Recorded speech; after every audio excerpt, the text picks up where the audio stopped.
Bwana amenipa, kabla hilo hatujalikamilisha hilo, leo tuna jambo lingine.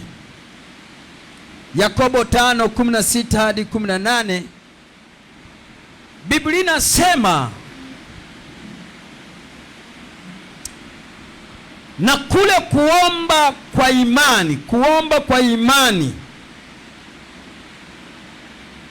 15 hiyo mstari kuanzia 15, lakini nataka 16 hadi 18. Kuomba kwake kwa imani kutamwokoa mgonjwa yule, Bwana atamuinua, hata ikiwa amefanya dhambi atasamehewa. Sasa hapa palikuwa na mambo ambayo ni ya maombi. Ungameni dhambi zenu ninyi kwa ninyi na kuombeana mpate kuponywa. Kuomba kwake mwenye haki kwafaa sana, akiomba kwa bidii. Eliya alikuwa mwanadamu mwenye tabia moja na sisi, akaomba kwa bidii mvua isinyeshe, na mvua haikunyesha juu ya nchi muda wa miaka 3 na miezi 6. Akaomba tena, mbingu zikatoa mvua, nayo nchi ikazaa matunda yake. Leo tutajifunza juu ya maombi ya bidii kama Eliya alivyoomba. Maombi ya bidii kama jinsi ambavyo Eliya alivyoomba.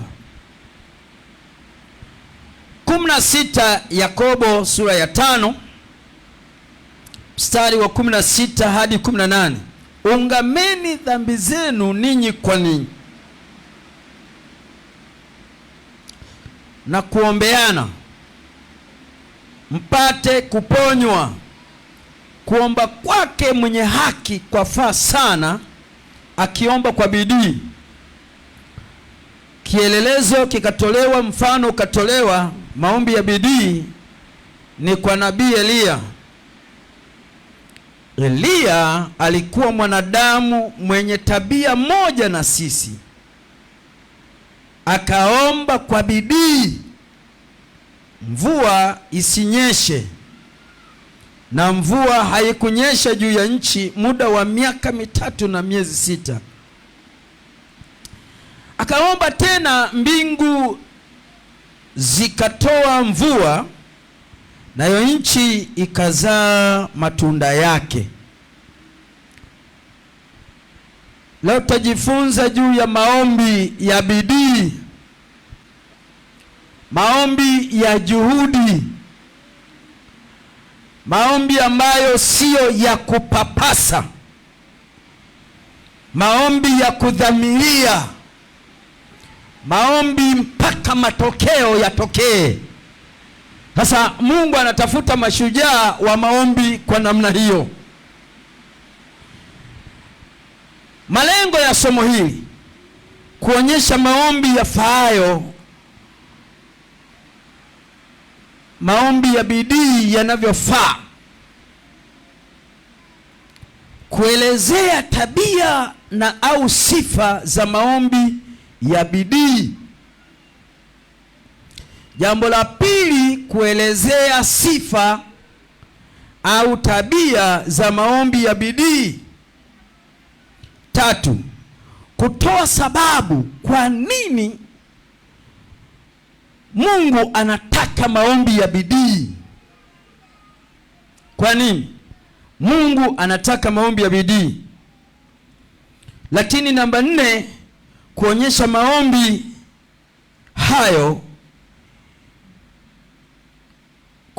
maombi hayo yafaavyo sana, yalivyo ya thamani sana, yalivyo bora sana. Kwa nini yanafaa sana?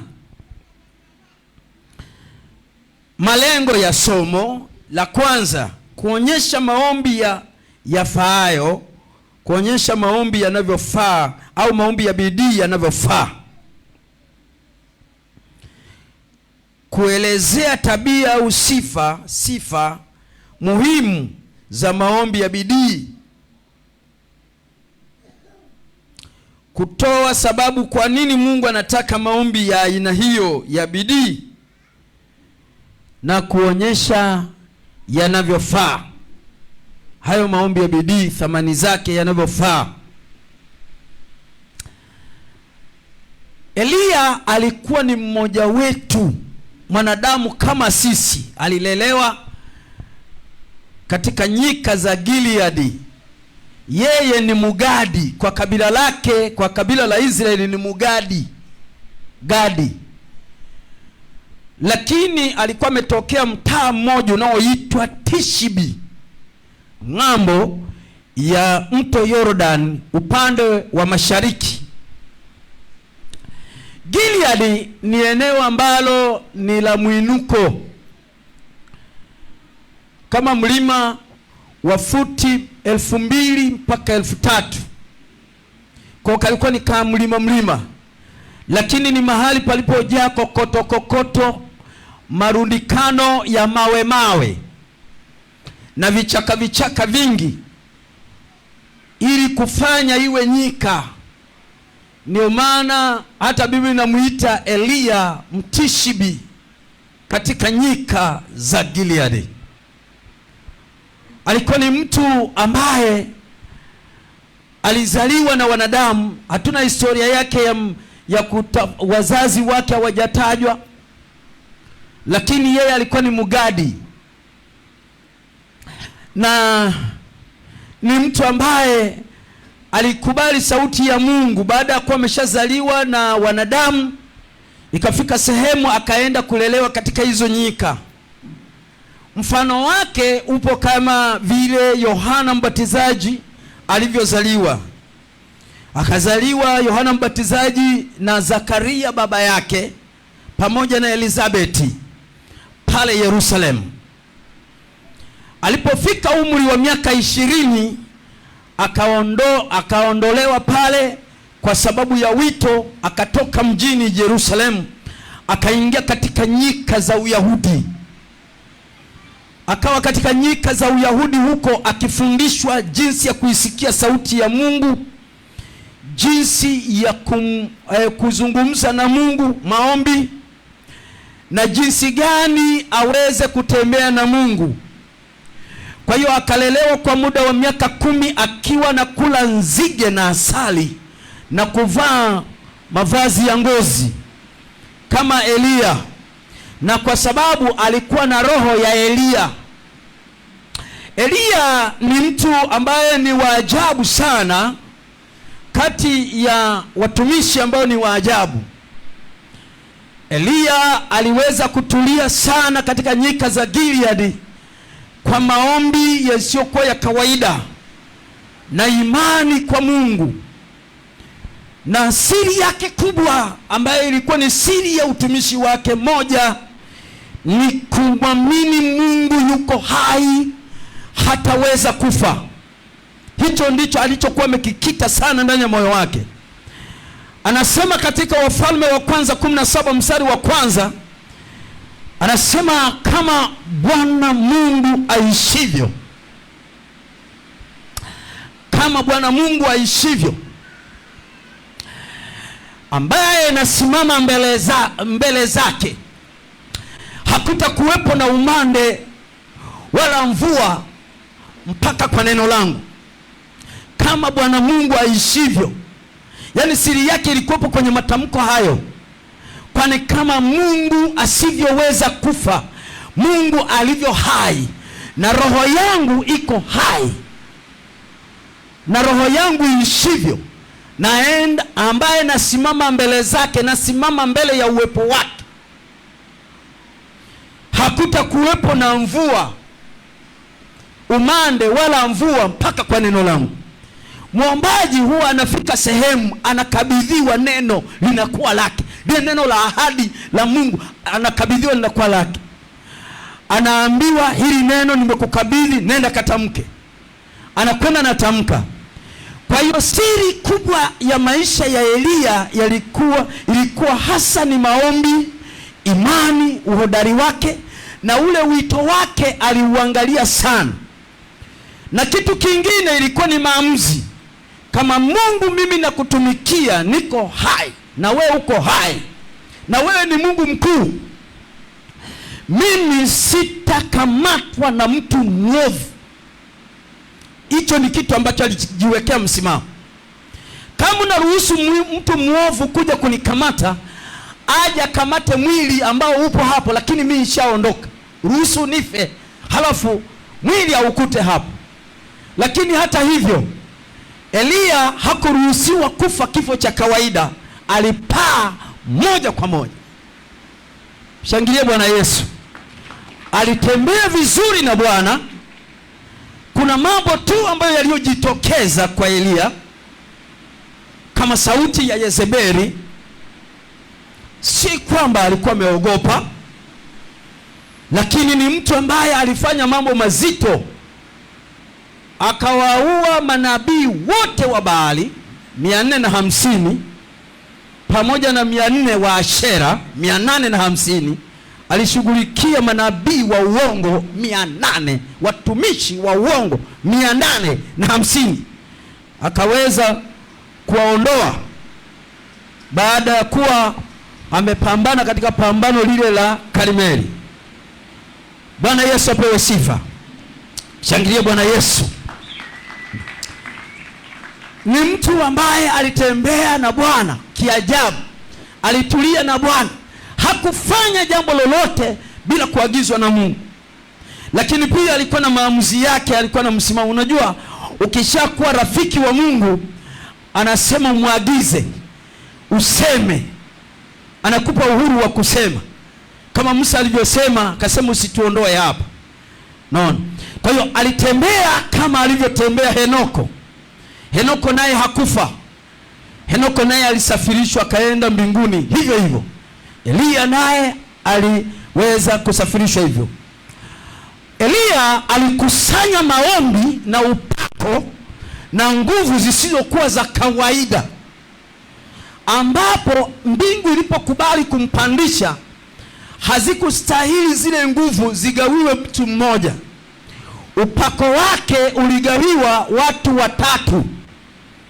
Moja, ampake Elisha mahali pake, ampake mafuta Hazaeli mfalme wa Shamu, alafu ampake Yehu mfalme wa Israeli mafuta, ili kusudi aweze kufanya kwa nguvu zilizokuwemo za wivu wa Bwana uliokuwa umewekwa ndani ya Eliya. Sasa Eliya alichokifanya, yeye alimwandaa Elisha. Alimwandaa Elisha kwa muda fulani. Wengine wanasema ni miaka 5 na miezi 7.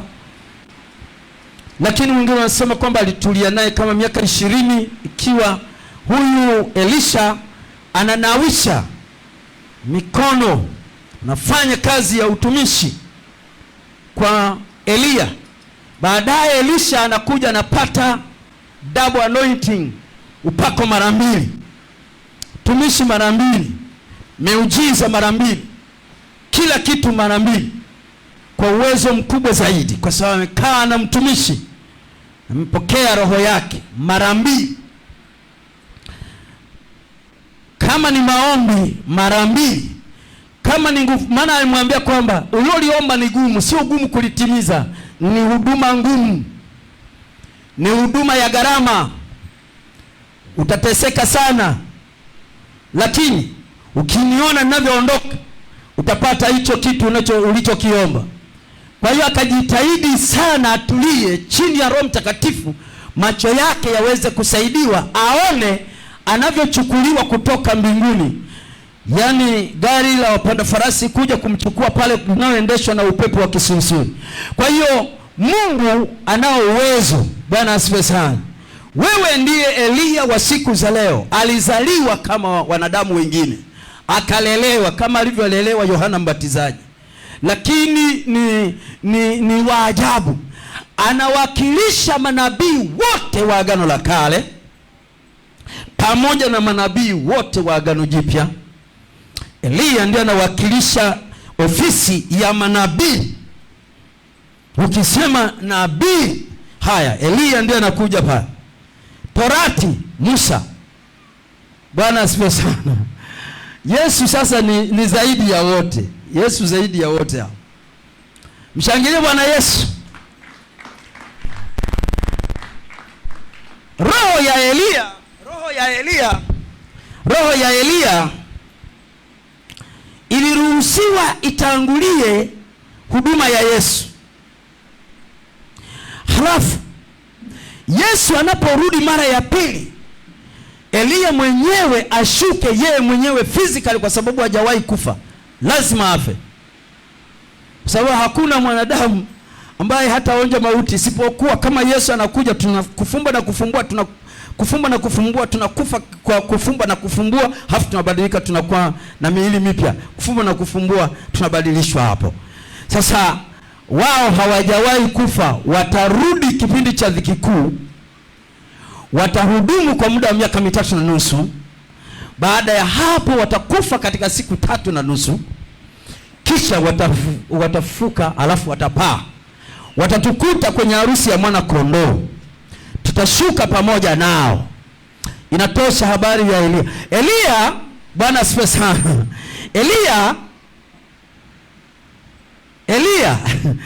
Eliya alipokuwa mbingu zimekubali aende mbinguni, huduma yake au roho yake na upako wake uligawiwa watu watatu. Hakustahili mtu mmoja. Nguvu iliyokuwepo ilikuwa sio ya kawaida. Sasa alizichota wapi hizo nguvu? Kwenye nyika za Gilead. Inawezekana ukachota nguvu sio kwa za kawaida. Inatokana na jinsi unavyojipanga maamuzi na Mungu wako, maombi yako na Mungu wako. Eliya roho yake inakubalika irudi imtangulie Yesu kupitia Yohana Mbatizaji. Hakuna Eliya wengine, tutaitana Eliya. Hakuna Eliya mwingine. Sasa kuna Eliya wengine wametokea. Kuna Eliya alitokeaga hapo Temeke hapo, akaenda hapo Upareni hapo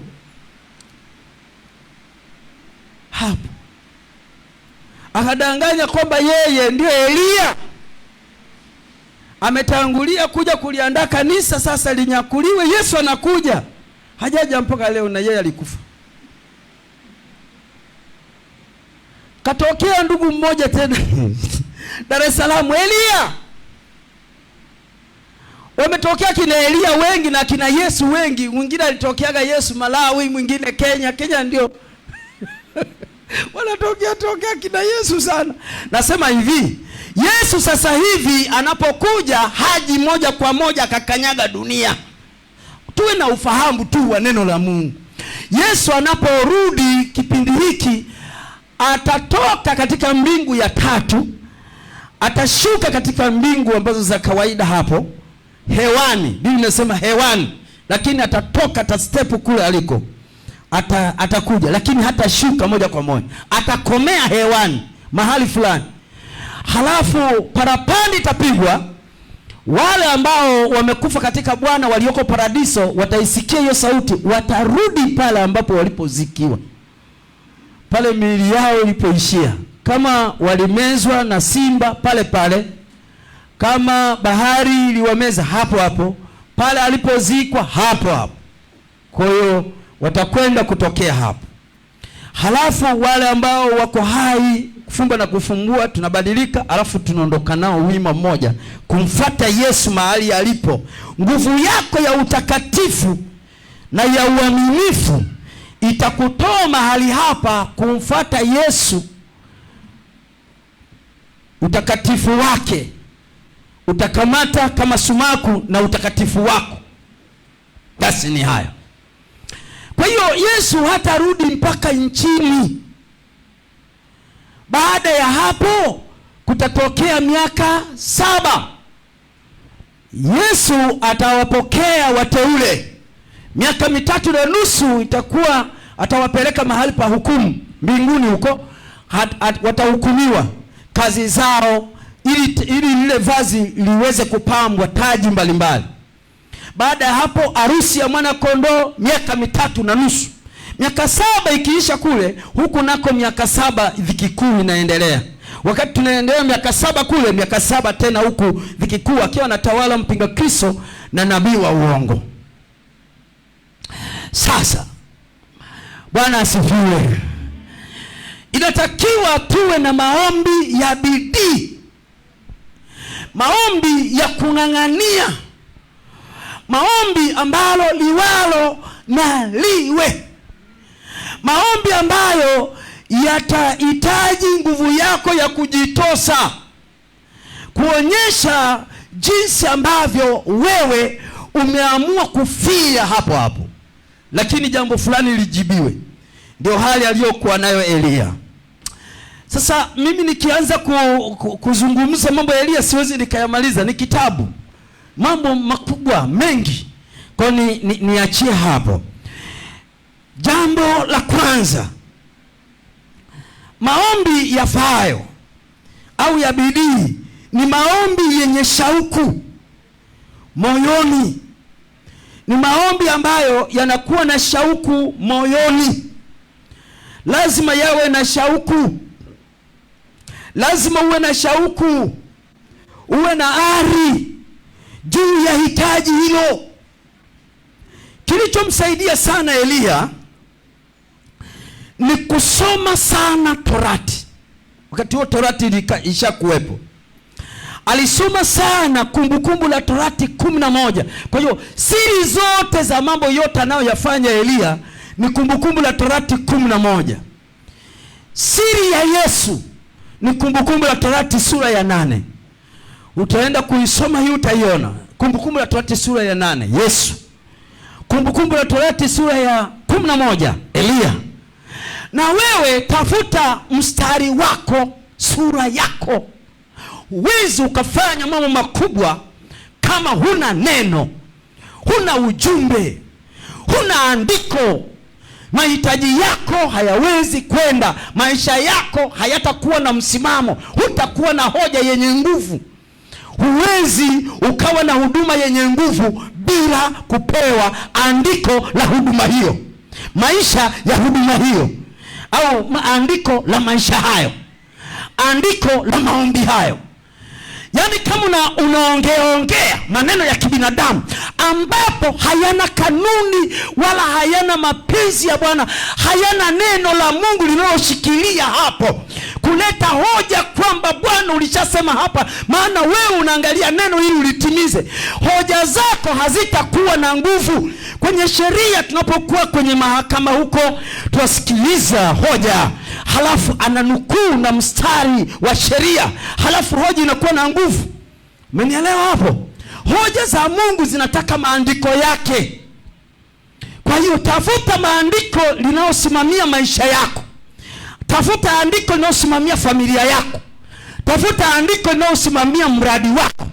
Tafuta andiko linalosimamia mahitaji yako.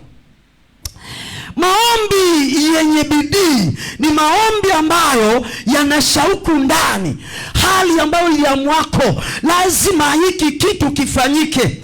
Lakini maombi haya yenye shauku ambayo, au hamasa, au hali ya kujiamini, hali ya ujasiri, hali ambayo sio ya kawaida, basi hayana hofu yoyote, hayana hofu. Sasa nafafanua eneo hili, ni maombi ambayo hayana mashaka, hayana hofu.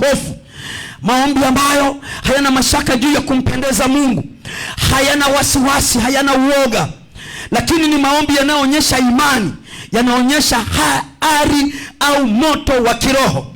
Ni maombi yanayoonyesha uhakika wa Mungu na ahadi zake. Mungu ni mwema, Mungu ni mpaji. Yaani ni maombi yasiyo duni, ni maombi ya mapambano. Charles Finney alikuwa naomba kwa siku masaa 6. Inaaminika ya kwamba akiwa anaomba kama ni eneo ambalo sio kavukavu, ni eneo la nyasi, utakuta yani anasema hata ardhi hii haiwezi ikastahimili. Atashughulika pale, anapambana. Ni kama fahari mbili, yani ng'ombe mbili zimegombana pale.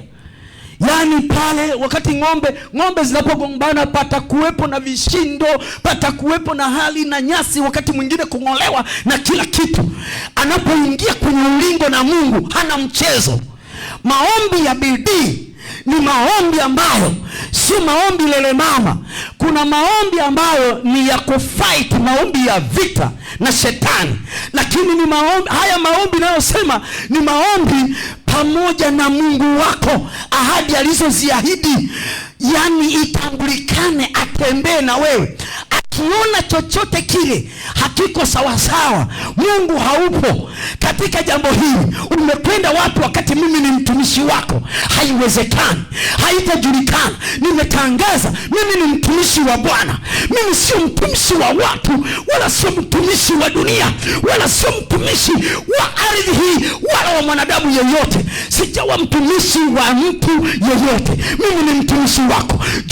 Julisha ya kwamba tuko pamoja na wewe. Atapambana hapo mpaka Mungu amvute, mpaka Mungu aende naye. Yani aliposoma vizuri sana ile Kumbukumbu la Torati, ukisoma vizuri sana hapo, anasema unajua mbingu zinaweza zikafungwa, zikafungika, hafu kusiwepo na mvua, na mvua tena inaweza karuhusiwa. Akasema okay, kumbe kuna Mungu huyu. Wewe unaweza ukafunga mvua, halafu tena unaweza ukafungulia. Halafu mimi ni mtumishi wako, wewe ni bosi, ndio. Halafu unakuwa ndani yangu, halafu tunatembea na wewe. Kwa nini kisifungwe ambacho ninachoweza kukifunga? Huku mbele Yesu ndiye akasema, na wapa funguo za mamlaka, mtakalolifunga duniani litakuwa limefungwa katika mbingu, mtakalolifungulia litakuwa limefunguliwa. Sasa akajifunza zile siri, namna ya kutembea katika exousias, yani namna ya kutembea katika mamlaka. Yani kama trafiki akisimamisha hivi, akiweka mkono hivi, hata kama gari lina tera linaenda linasimama, ile mamlaka alijifunza sana ile siri. Kwa hiyo akapambana, akaingia kwenye maombi, akaingia kwenye moyo wa Mungu. Mungu akaona alivyodhamiria, akampa Elia pap. Akaonavyo kwa anaweza akatokea Elia akitokea, chochote kinaweza katokea. Ukimpuuzia anashusha moto. Wewe ni mchezo. Kuna watu walikuja wakapuuzia, walishushiwa moto. Maskari kama 50 hivi. Wakaja wakawa kama wanamkebei. Anasema moto shuka, moto ukawalamba wote. Alafu tena mfalme akaagizia tena kundi la pili.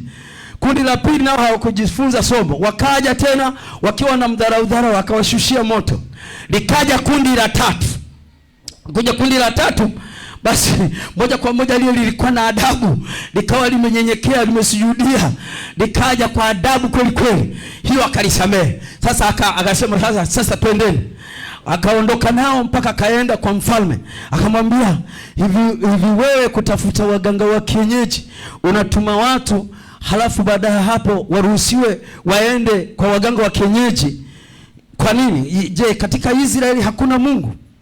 Sasa mimi nakwambia, akatamka mambo fulani pale. Kwa hiyo unakuta Elia alikuwa ni wakutisha. Mambo hayo yanawezekana. Pigie Yesu makofi. Mpigie Yesu tena makofi. Ni wewe tu hujaamua. Ni wewe tu hujaamua. Yuko ndugu yetu anaitwa Magembe makali. Majembe makali, sijui majembe makali, sijui magembe makali. Majembe. Alikuwa anaitwa majembe makali. Yaani kama jembe ambalo umelinoa alafu unaliingiza kwenye wakati mwingine unajua ardhi unapoilima unakuta kwamba jembe linanoleka tu. Lakini sasa anasema hili sio jembe la kunolewa na ardhi hii. Hili ni jembe ambalo limepelekwa kwenye vile vinoleo vile. Haya, alafu limekuwa jembe kali. Majembe makali. Siku hizo Geita, mtu Geita hapo anaitwa majembe makali. Ukutane na majembe makali utajiuliza mara mbili. Ukimpuuzia, mbona kila kitu kinawezekana? Siku moja ametoka pale, alafu ametoka mlimani, alikuwa ameenda kuomba. Alafu kashuka, akasimamisha gari. Wakamkataa. Akasema mbona hamtaenda? Akatamka tu neno, mbona mtafika mahali. Kwa wakafika kama hapo wakakwama. Alafu baadaye akaja akajivuta kaenda mpaka pale. Sasa kwa nini mlinikataa? Hivi vyombo vyote ni vya Mungu. Sasa je, mnataka mkae hapa au mnataka mwende? Nataka twende tusamee mtumishi wa Bwana. Haya, nipate kiti cha kukaa.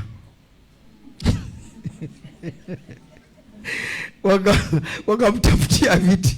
Hata kama kuko kuna watumishi wamechoka, ilibidi wao wakalale sehemu nyingine. Kutafutia kiti super. Ndio akasema basi Mungu ameamua tuondoke. Baba, safari ianze, gari lipone katika jina la Yesu. Amen. Basi kifupi tu gari likawaka hapo, lipotestiwa kuwaka likawaka. Mnanielewa? Lakini yaani hii ndio siri ya kutulia na Mungu. Naomba uweke agenda kabla hujaondoka duniani. Mwambie mwenzako usife mapema. Omba, tulia na Bwana, alafu Mungu akutafutie ushuhuda mkuu. Fanya jambo ambalo tutalisimulia kama tunavyosimulia mengine haya. Umenielewa? Usife mapema. Mwambie mwenzako usife. Jifunze kuomba, ushirika na Mungu na Roho Mtakatifu. Fanya vitu. Yaani hapa hakuna cha umri. Kulikuwa na binti mmoja ambaye alikuwa Shamu huko, alikuwa ametekwa. Mbona akatoa habari huyu Naaman ambaye mwenye ukoma, light angekwenda Israeli. Kuna nabii Elisha kipindi hicho ndio yupo. Kuna nabii, ugonjwa wako unapona mara moja. Kwa hiyo kalitoa habari, kamechukua injili. Nikabinti kanafanya kazi, kamekuwa katumwa, kametekwa vitani, alafu sasa kanafanya kazi tu za utumwa, lakini kana habari na Mungu wake, kana habari na nabii. Bwana asifiwe sana. Kwa hiyo ujumbe ukamfikia Naamani akatandika wanyama wake, akaenda, yaani akasafiri mpaka kule. Mbona alikwenda kupata muujiza wake na ngozi yake karudi. Hapo hakuna cha mke wala mume, yaani mradi uwe na habari. Nataka uombe mpaka utuletee ushuhuda. Sitaki ushuhuda wa kuigaiga, tete ushuhuda wako. Umenielewa? Na iwe siri yako kubwa. Haleluya, haleluya. Charles Finney alikuwa naomba maombi ya masaa 6. Utukufu wa Mungu ulikuwa unatembea futi 10. Hata kama hajaongea, nguvu ambayo inayotembea hapo futi 10 anakutembea tu karibu hivi. Kama wewe una hali fulani ya dhambi, unajisikia hatia mpaka unajisikia kutubutubu hapo, kutengeneza mambo. Lakini kama wewe umeshatubu, uko vizuri, unatamani uwepo wa Bwana, unatamani umpate Mungu, umtumikie Bwana, hali hizo zilijaa. Yeye akikanyaga mahali, utukufu wa Mungu unakuwepo mara moja. Yaani alimheshimu. Ni masaa 6. Lakini masaa 6 tu ambayo umeyapanga vizuri. Ninasema fanya kazi zako, lakini pia wewe na ushirika na Mungu. Hiyo ni siri kubwa ya kuendesha maisha yako, kuendesha shughuli zako, kuendesha kila kitu. Unaona, eneo la maombi. Hakuna eneo ambalo litafanya mambo yako yaende, fedha zako zifanye kazi, kila kitu kifanye kazi bila maombi. Maombi ndio kila kitu. Yesu alikuwa ni Mungu lakini aliomba. Na alifanya mambo makubwa. Tembea hata juu ya maji, fanya hivi. Umenielewa? Lakini na wewe si unaweza ukafanya mambo makubwa hata kuliko hayo. Unaweza ukafanya mambo hayo makubwa kuliko hayo. Unaweza ukafanya makubwa hata kuliko hayo, si ndio? Unaweza ukafufua wafu, si ndio? Yaani amen iwe ameni. Unaweza ukafufua watu, si ndio? Mungu anaweza akakutumia ukafufua watu, si ndio? Unaweza ukabadilisha historia, si ndio? Unaweza ukafanya vitu ambavyo havijawahi kufanyika kwenye ukoo wako. Is it possible? Possible. Shangilie Bwana Yesu. Shangilie kabisa Bwana Yesu. Majembe makali. Majembe makali. Majembe makali. Kuna wakati ambapo tena wakawa matukio sasa tayanani kidogo. Kuna watu wakawa wamemwacha hivyo hivyo. Kuna siku tena alisimamisha gari. Wakamwacha. Akaamuru watu wote walioko kwenye gari wote waharishe. Sio zuri sana. Sio zuri sana. Sio zuri. Nenda kaulize hapo. Nimesema wapi? Geita. Waliharisha, walisimamisha, wakaharisha sana. Akaja tuisho Bwana kaonea huruma. Sema haya, kufungwe. Akisema tapika wote, mnatapika. Akisema chochote, yani Mungu aliheshimu mpaka kauli zake. Unajua ukimtumikia Mungu, Mungu anakuheshimu. Unasubiri hayo mpaka wakati utakapokuwa mchungaji. Unasubiri hayo mpaka utakapokuwa mchungaji. Muulize mwenzako, unasubiri mpaka uje uwe mtume mkubwa? Uwe nabii? Uwe mtume? Uwe mchungaji? Uwe mwinjilisti? Hapana. Ishara hizi zitafuatana na hao waaminio. Ishara hizi zitafuatana na hao waaminio. Na hiyo iko kwenye Marko, si ndio? 16:17 hadi 20, si ndio? 16:17 hadi 20. Kwa hiyo haya ni possible kabisa. Kubadilisha ulimwengu miguu juu kichwa chini. Watu wasikuchezee. Unaweza, yani usichukue madaraka wala usichukue kugombana na watu kimwili. Uwe mtu super sana katika mambo ya Mungu. Alafu isiwe ni huduma ya adhabu kwa mtu mwingine. Wewe cha msingi mfuate Mungu. Kama Roho wa Mungu analeta ili wajifunze adabu, sasa unaliachilia lile kwa uongozi wa Roho Mtakatifu. Kwa hiyo uongozi na Roho zaidi. Siri kubwa, maombi. Maombi ya bidii. Siri yake ya kwanza, lazima uwe na shauku kubwa. Ya pili, siri ya pili, ili maombi hayo yafanyike kwa shauku kubwa, ni maombi yenye uhakika. Unakuwa na imani ya uhakika. Maombi yanayomfanya Mungu ashuke, atembee, aingilie kati mambo yapasayo. Ni maombi yenye hoja, yenye nguvu.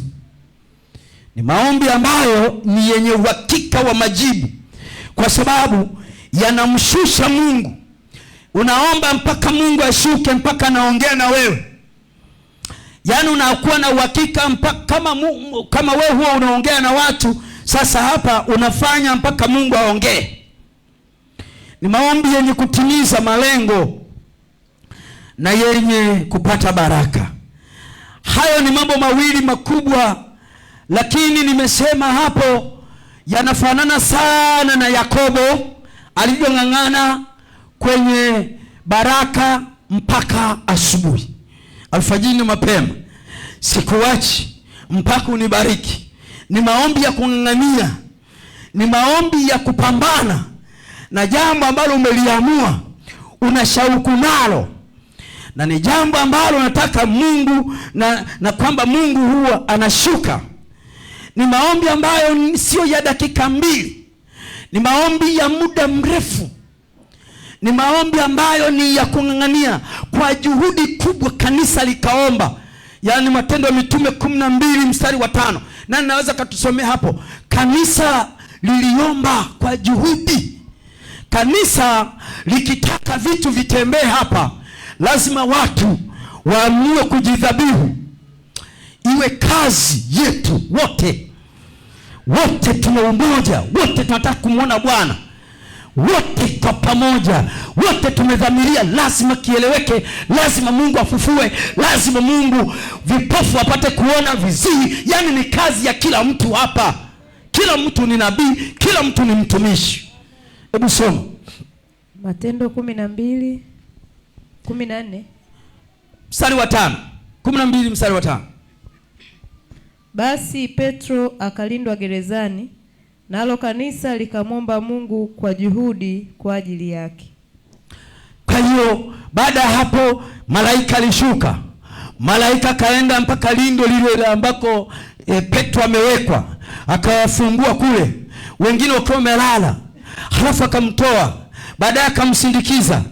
Baada ya hapo akaenda akawaambia waombaji sasa wasiendelee kuomba kwa ajili ya hayo, waendelee kumshukuru. Alafu akaenda kufichwa na Bwana. Maombi ya bidii. Kanisa liliomba kwa ajili ya mtumishi wa Bwana mpaka katoka gerezani, mpaka malaika akatumwa kutoka mbinguni, mpaka Mungu akashusha malaika. Yaani hapa lazima paeleweke. Jionyeshe kwamba na wewe umo duniani. Mwambie mwenzako, hebu jionyeshe kwamba na wewe umo duniani, na hii ni zamu yako. Shusha malaika, shusha Mungu, shusha moto, shusha mvua, komesha mvua kwa wakati wake. Kama kuna tatizo na Roho wa Mungu anakuambia hiki kikomeshe, unakikomesha mahali. Yaani kwa ratiba ya Bwana. Bwana asifiwe sana. Mungu anaweza akafanya kwa ajili ya malengo fulani ambayo Mungu amependa. Kwa hiyo huwezi ukashikwa ukakamatwa. Yaani kama huombi ndio hiyo inakuwa ni shida. Sasa hapo tumeona maombi yanavyofaa. Haya maombi yanakuwa na shauku na ni maombi ambayo yanakuwa na uhakika wajibu, kwa sababu yanamshusha Mungu mwenyewe. Lakini pia tabia au sifa za maombi ya bidii. Sifa na maombi ya bidii. Moja, lazima yawe na lengo. Lazima yawe na lengo mahususi, lengo maalum. Kama tulivyosoma katika Matendo ya Mitume 12 mstari wa 5, kanisa likaomba kwa ajili ya Petro. Lengo ni kumwombea Petro apate kufunguliwa. Kwa hiyo ni maombi yenye lengo, maombi yaliyo wazi, lengo lililo wazi linaloelezeka. Maombi hayo huwa ni dua. Yaani ni dua, ni maombi maalum yenye hitaji maalum. Yawe ni maombi yenye nia, akili na moyo. Yaani akili pale, halafu na moyo, lakini yana nia ndani. Kwa hiyo hayo ni maombi. Ni kama hayo, kama huwezi kupata ombi lenye lengo, tafuta hata maombi yaliyoandikwa ndani ya Biblia. Kama Danieli sura ya 9 utaona kwamba alikuwa analenga nini. Nehemia sura ya 9 alikuwa analenga nini. Ezra sura ya 9 alikuwa analenga nini. Haya, Yohana 17 alikuwa anapoomba Yesu alikuwa analenga kitu gani katika ripoti yake. Maombi hayo yawe na lengo mahususi, namba 1. Namba 2, yawe ni kulingana na mapenzi ya Mungu. Yalingane na mapenzi ya Mungu. Yalingane na mapenzi ya Mungu. Waraka wa kwanza wa Yohana 5:14 hadi 15. Waraka wa kwanza wa Yohana 5:14 hadi 15. Hebu tusome hapa. Maombi ya bidii yana lengo, yana kusudio, yanalenga kitu, yana dhumuni. Sio mradi tu umeshika hapo unaombaomba tu. Yana lengo mpaka lengo lile litimie. Ndio unafanya bidii hapo, alafu inaleta mazao au matunda. Waraka wa kwanza wa Yohana 5:14 hadi 15. Hebu soma hapo. Na huu ndio ujasiri tulio nao kwake, ndio ya kuwa tukiomba kitu sawasawa na mapenzi yake atusikia. Tukiomba sawasawa na mapenzi yake atusikia. Na kama tukijua kwamba atusikia tuomba chochote, twajua kwamba tunazo zile haja tulizomwomba. Tunazo zile haja tulizomwomba. Kwa hiyo hakikisha kwamba yanalenga mapenzi ya Mungu, lakini pia yawe yenye kujitisha chini ya mapenzi ya Mungu. Chini ya mapenzi ya Mungu. Yaani unafanya maombi kwa kulenga mapenzi ya Mungu, lakini na wewe yule muombaji awe chini ya mapenzi ya Mungu. Yaani uwe chini ya mapenzi ya Mungu. Uwe chini ya mapenzi ya Mungu. Ujitishe chini ya mapenzi ya Mungu. Huo si unaomba mambo yanayolenga mapenzi ya Mungu, halafu wewe uko nje ya mapenzi ya Mungu. Uwe chini ya mapenzi ya Mungu. Yaani hapo Yakobo 4 mstari wa 7 na wa 8. Yakobo 4 mstari wa 7 na wa 8. Huku unampinga shetani, sio unamkubali shetani. Unampinga shetani. Unamkaribia Mungu. Unajitisha chini ya mapenzi ya Mungu. Halafu unaomba kwa kulenga mapenzi ya Mungu. Haya, hebu soma hapo.